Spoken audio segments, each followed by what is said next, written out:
PlayStation 1 Army Men World War sub-series always seems to need to have some sort of a gimmick.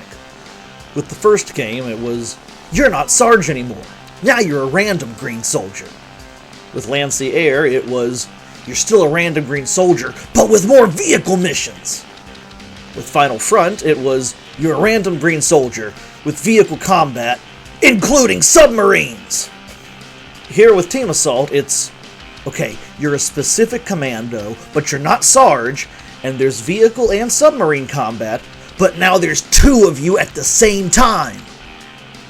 Team Assault follows a team of green soldiers on a mission that starts with their escape from a Tan POW camp and culminates in the infiltration and destruction of a Tan ballistic missile base. For each mission, you must pick 2 soldiers from your pool of 6. Each of these soldiers have 2 skills and unique stats. Squirrel, for example, is my favorite, and has the sniper and communication skills, so he can use radio equipment, which is required for a couple of missions, and sniper rifles. He's also not very stealthy, but he has by far the fastest movement speed. I liked pairing him with Tyke, who is super slow, not very stealthy, but has a ton of hit points. And he also has the heavy weapons and linguistic skills, meaning that he can use bazookas and mortars as well as Tan disguises to sneak past Tan soldiers. The mixing and matching of soldiers gives your strategy some real depth and variation. It does feel a bit clunky and obnoxious to have to switch between your 2 soldiers and move them independently, but you do get used to that, and once you do, it's really not so bad.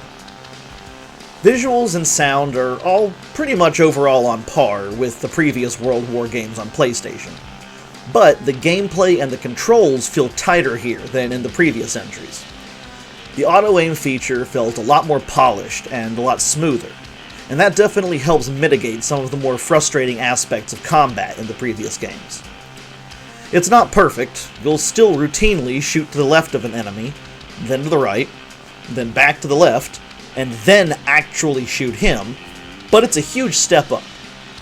I thought World War was a pretty good length as it was, and I thought Lancier was too long, given how brutally difficult it is. But with Team Assault, I actually found myself wishing there were more. The game consists of 16 missions, but even with dying and restarting, it took me under 3 hours to clear the game. Army Men World War Team Assault is, in my opinion, the best of the 4 World War sub-series games on PlayStation. Honestly, the only thing keeping me from scoring it higher is the lack of friendly AI for the soldier you're not controlling. They'll fire at the enemy if they come close enough, but otherwise they just stand there. It would have been nice for them to follow you and shoot at enemies you come across instead of standing still where you left them.